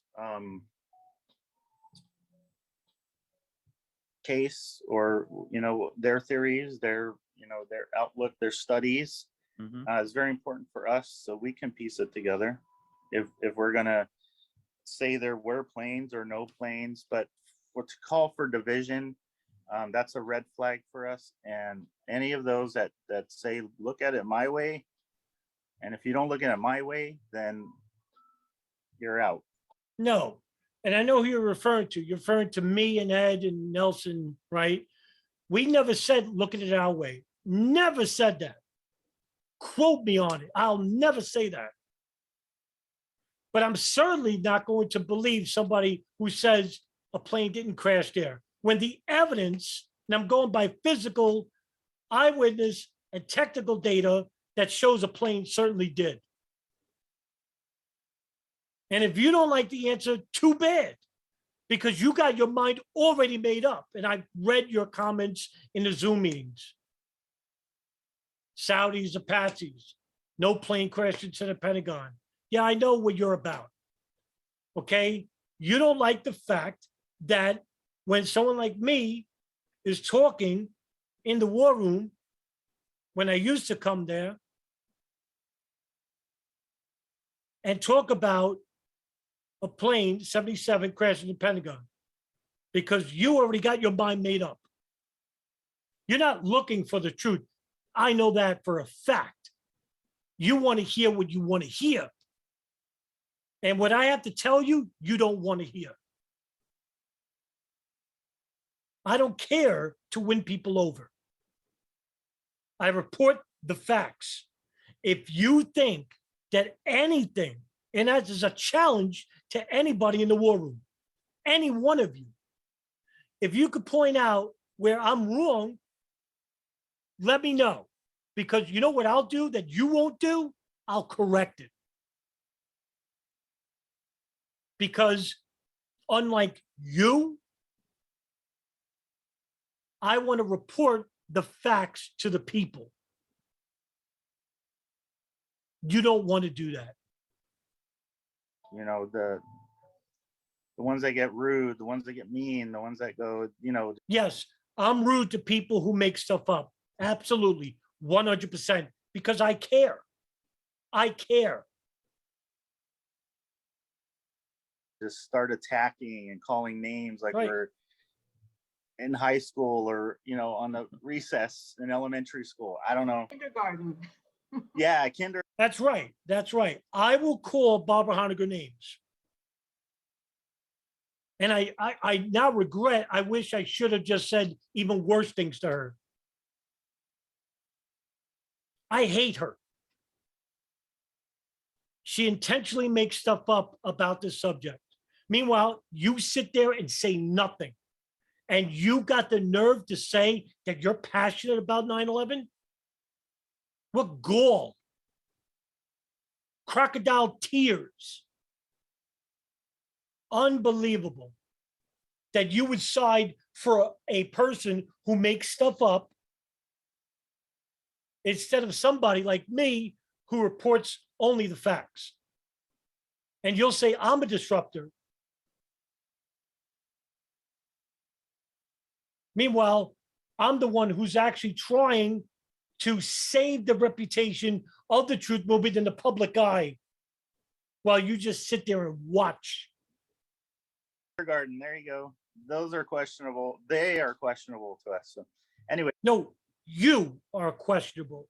You're a victim. You're not like Barbara Honegger. You're a victim of Barbara Honegger, of Christopher Bowling, because I know you like bowling. You're a victim. So I don't hate you. I don't hate Jean. I don't hate Sandra.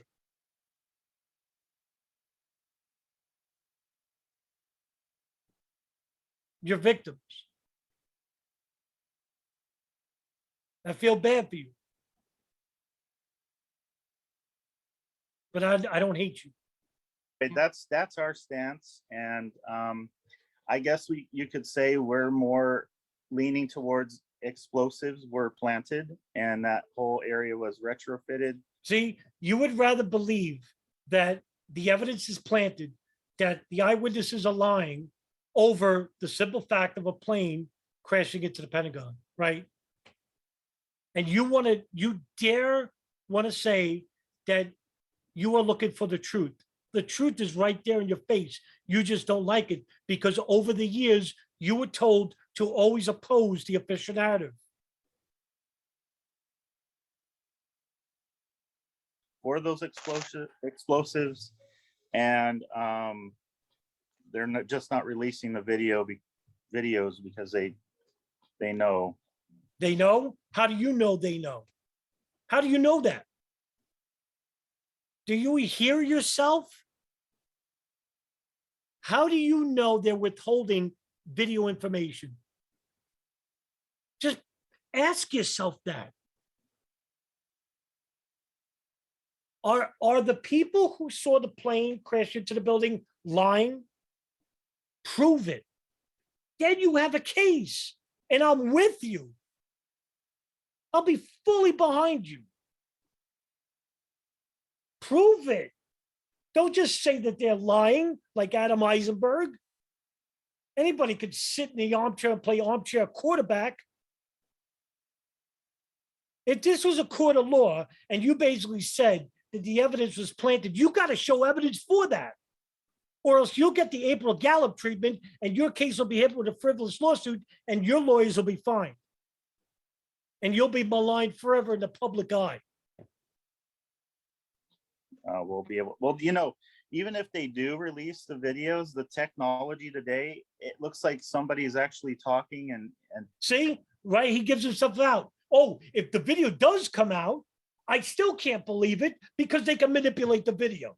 So that means no matter what, Chief, no matter what, everything from this point forward can't be trusted.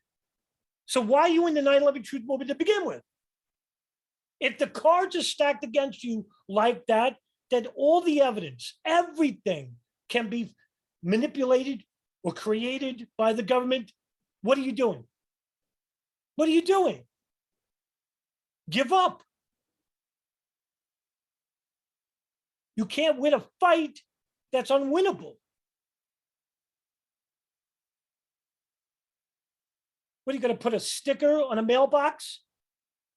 Write 9/11 and it's an inside job on your shoe? You call that activism?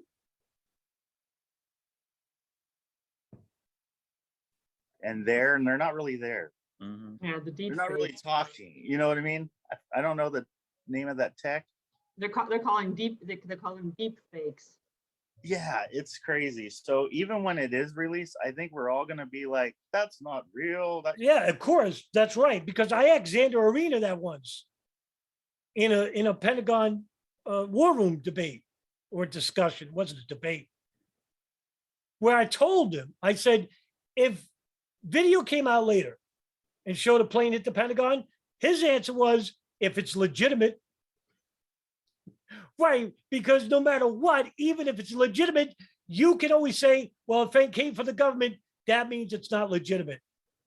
You give yourself an out, right?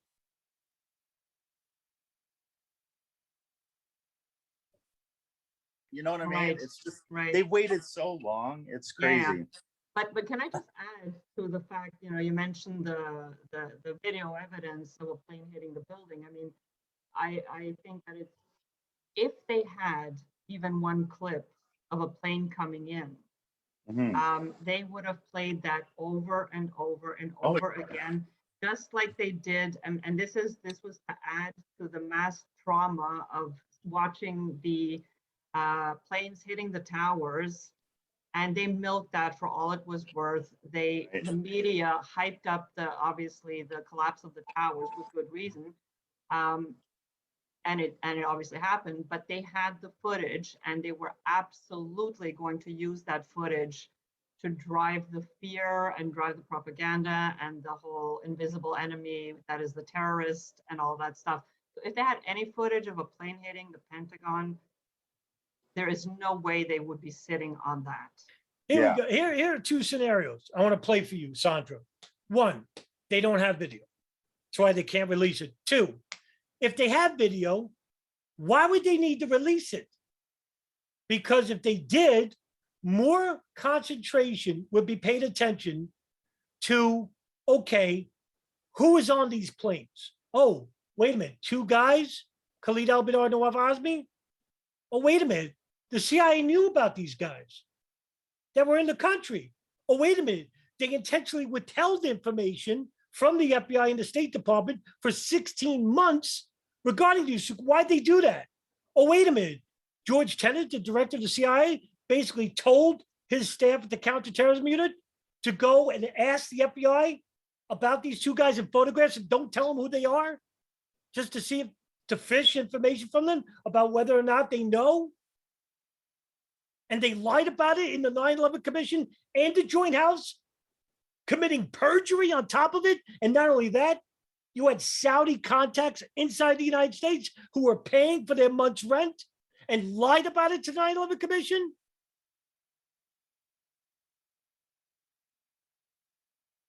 Or they could allow for the video not to be released to the public so that these theories can cover up the cover up, and it would benefit them. Hey, guess what? It's working. It's working. Because here you are talking about no planes, no hijackers at the Pentagon. Therefore, what I just said about the real conspiracies are covered up. So, in other words, you're covering up for the State Department and the FBI and the CIA and the Saudis by propositioning these theories. So you're doing the work for them. So it would benefit them not to release the video and to keep these theories alive as long as it goes. Ha! Look at that. There's your theory. There it is. And that makes a lot of sense.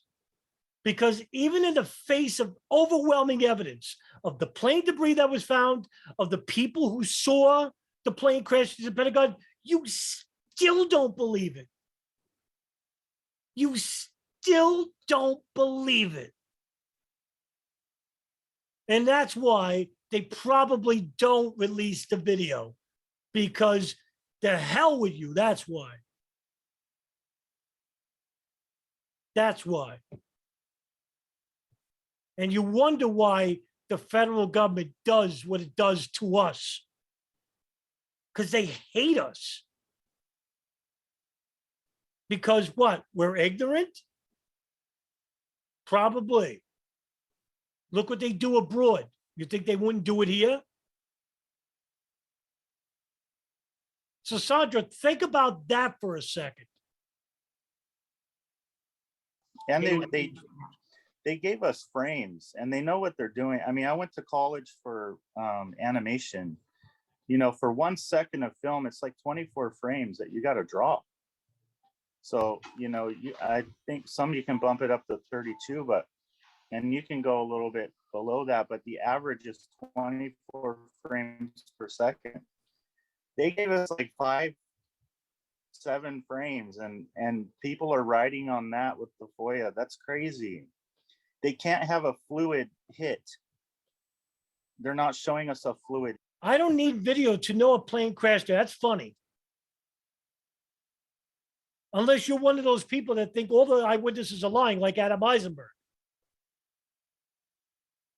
Hit, and there's a reason for that. I mean, it's pretty obvious. What's the reason? Or we wouldn't be here. It's like the body cams on a police officer. What's the reason, and why are you here? Why are you here? According to you, you're all about the truth. I know you're not. You want to hear what you want to hear. That's why you don't like me very much, because I'm not going to tell you what you want to hear. I'm not going to stoop to the level of Barbara Honegger and Richard Gage. I don't do this for money. Richard Gage does. I don't lie to people. I don't make stuff up like Barbara Honegger does and like Adam Eisenberg does. I won't do that. You know, why is that needed? We know why it's needed. There's a lot of corruption in our law enforcement. You know, we're human beings. There's a lot of people that are persuaded to be criminals. Doesn't matter what you're wearing, a badge or a suit. So body cams on police officers is, you know, the Pentagon is one of the most secure buildings in the Las Vegas casinos are far more secure than a Pentagon. They have more cameras on one building, on one casino, than the entire Pentagon. Yeah, it's a surveilled building. But Wedge 1, let me give you a fact. Wedge 1 was under renovation. The cameras that are on top of the roof are not operational. They don't work because Wedge 1 was under construction. the world. So, I mean, we're not dumb. I'll skip that. But yeah, so we want those body cam footage there, Mr. FBI. Wait a minute. What do you want? You say you want footage, but on the other hand, you're saying, well, the footage could be manipulated, so I can't trust it. You don't even know what you want. You're like Eisenberg, who doesn't even know what he's saying half the time. You don't even know what you want. The only thing you want is what you want to hear. You want to hear that the planes are actually drones made to look like military, made to look like commercial airliners. You want to hear that there were no hijackers, and you want to hear that the deep state, whatever that is, was involved with the planning and orchestrating of September 11, 2001, so they could go to war with Iraq and Afghanistan and whatnot.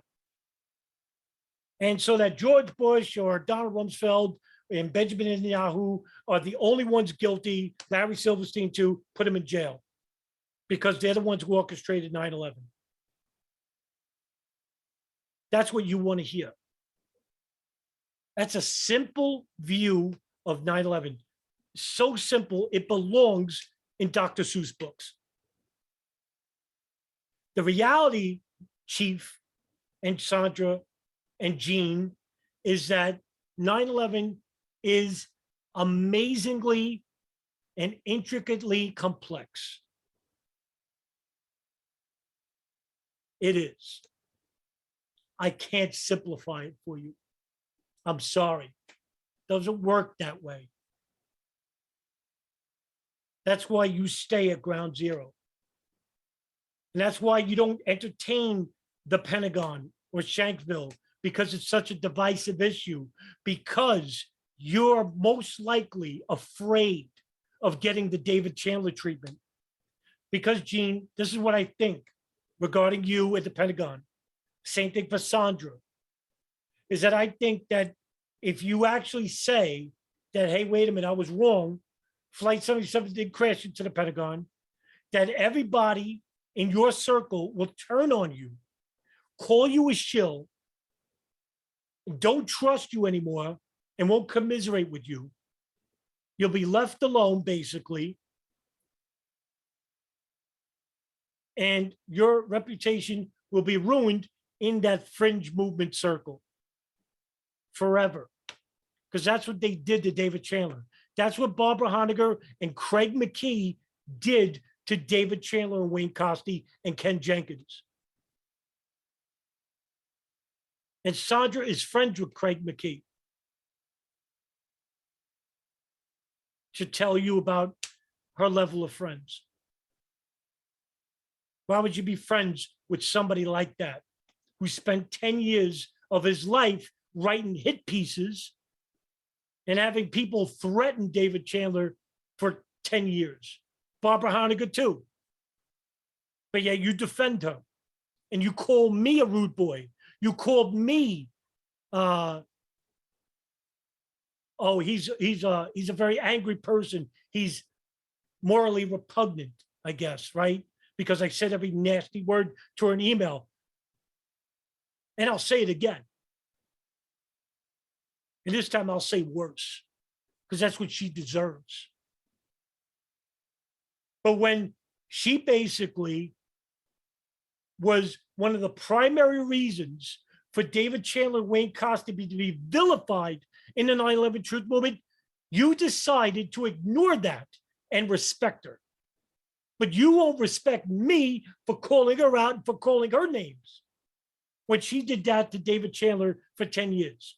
Maybe she didn't use the language I did, but certainly in Craig McKee's circle, they did with him.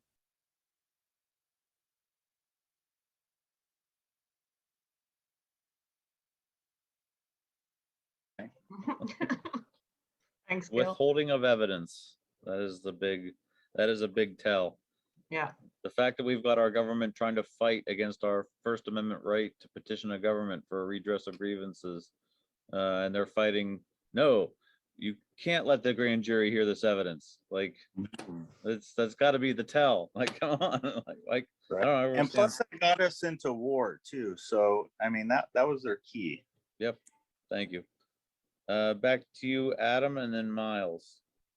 Yeah, I was just going to say, I thought he was going to be making an appearance, but Xander Arena has been doing some fantastic work in the category of the video, debunking the videos. He didn't debunk the security video at the Pentagon. No, he didn't. And Ed Brotherton proved this when you had a war room discussion between Ed and Xander Arena, and it came away that Xander Arena had no idea what he was talking about. Didn't know that there were other camera frames that existed. Again, you are making stuff up. if you guys have had a chance to see that. I know Richard Gage, I believe his YouTube might have been taken down. I think the presentation might have been up there. I know there are copies still available, so I'm sure they're going to be getting those back up. Well, he But gave the whole presentation on the last month's War Room call, so it's all, you can see it all yeah, there. yeah, and check it out there too. Thank you for bringing that up. So I just want to make sure everybody knew about it. Thank God it's over. Wow. Fun ride. But that's my message to you, Sandra and Jean. I don't hate you. I don't think I could ever hate Jean because, like I said, there's a part of me that's still, even after saying that I'm rude and he's blocking me everywhere, fine. I'm not mad at you over that. I'm disappointed in the simple fact that you'll believe the more fantastical theories of 9/11 pertaining to the Pentagon over the actual evidence. That you'll have people like Adam Eisenberg, Lawrence Fine, Xander Arena,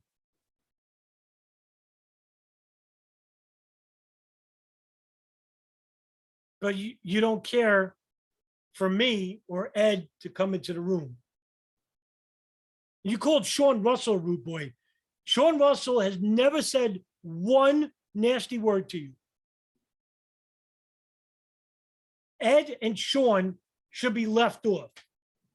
Myself, Nelson, and Darren, yeah, we've been rude to you. You've been rude to us too. But at least you acknowledge that. I'll give you that much. But I'll be damn sure, Gene, if I cow down to Barbara Honegger or the Lawyers Committee, I have standards, brother.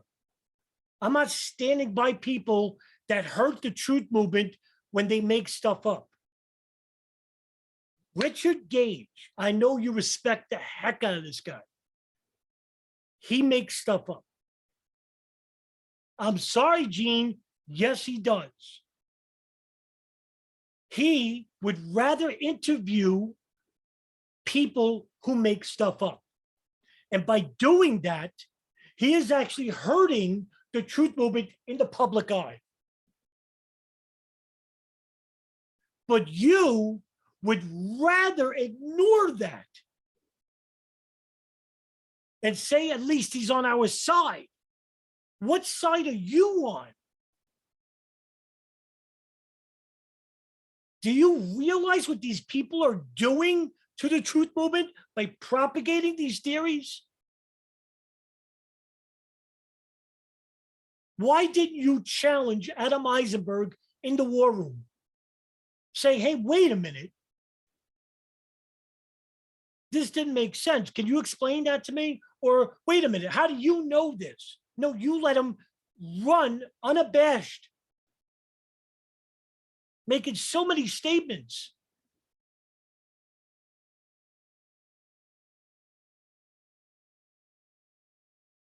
I know you said too in the video that I didn't show here that you wanted to see one day Craig McKee's group, David Chandler's group, and us, right? The Rude Boys, right? Whatever you call us. I'm not here for show. The hell with Craig McKee or Barbara Honegger or Richard, any of those people. Hell with them. I'll talk to David Chandler. Like I said, I'll talk to Craig McKee, but debate all that stuff for your entertainment? No. See, Craig McKee, even he said that I would rather not be in a room with Adam Fitzgerald, right? But I could be in a room with him. I could talk to him. It wouldn't last 5 minutes because he doesn't know what he's talking about. He knows nothing of 9/11, nothing, not a thing. He's not an authority in any aspect of 9/11. Neither is Adam Ruff.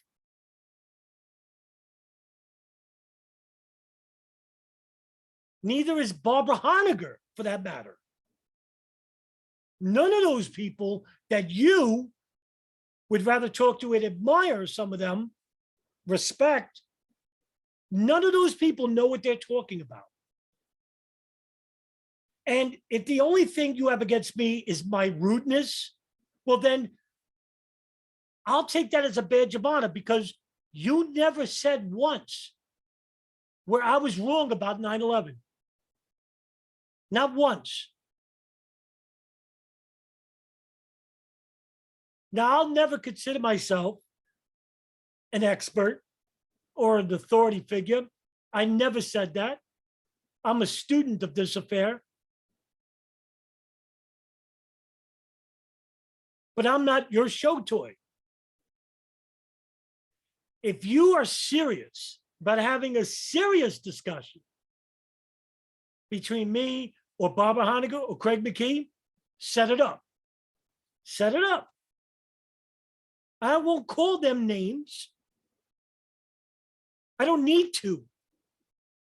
In the email, I gave Barbara Honegger every chance to address her statements. And basically, she kept saying, no, that's not true. You're lying. You're taking me out of context. Meanwhile, I could show her easily where she's wrong, and she'll continue to protect her own falsehoods.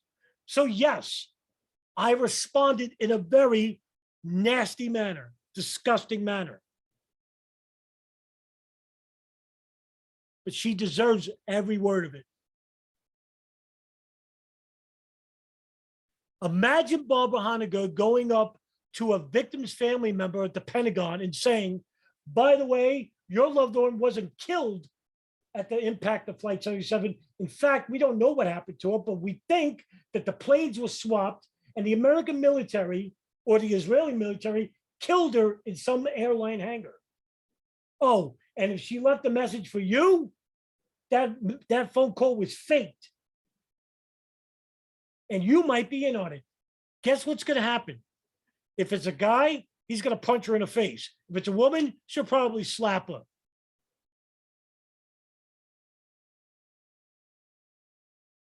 But you'll take offense at me calling her every nasty name in the book. Need I remind you what you used to say to me and Darren Harvey? I still got the screenshots. And you call yourself a Christian. Well, in Christianity, you can be afforded for always having to be forgiven for your sins.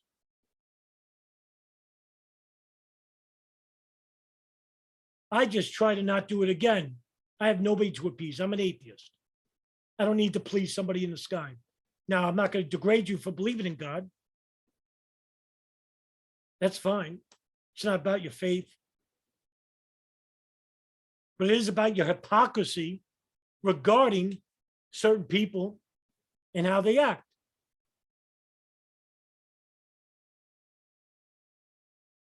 But I hope you get to watch the video. I want you to see how Adam Eisenberg is making stuff up and why I have to say that you are defending the wrong people. Barbara Honegger is the wrong people. She's the enemy to the truth movement because nothing she says about 9/11 is truth. She makes stuff up. And Richard Gage advocates for that.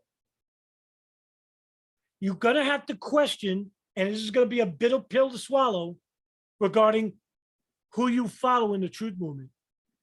Either you're for the truth or you're not. There is no in between. None. And if I have to be alone in this fight, I will be.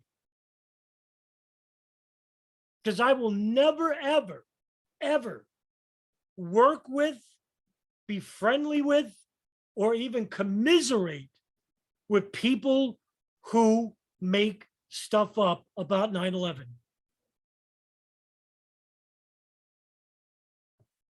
I won't do it. Like I said, I got standards. I won't do it. but you will. Reevaluate. What's more important, appeasing like-minded people in the group that you commiserate with? Or are you really about the truth?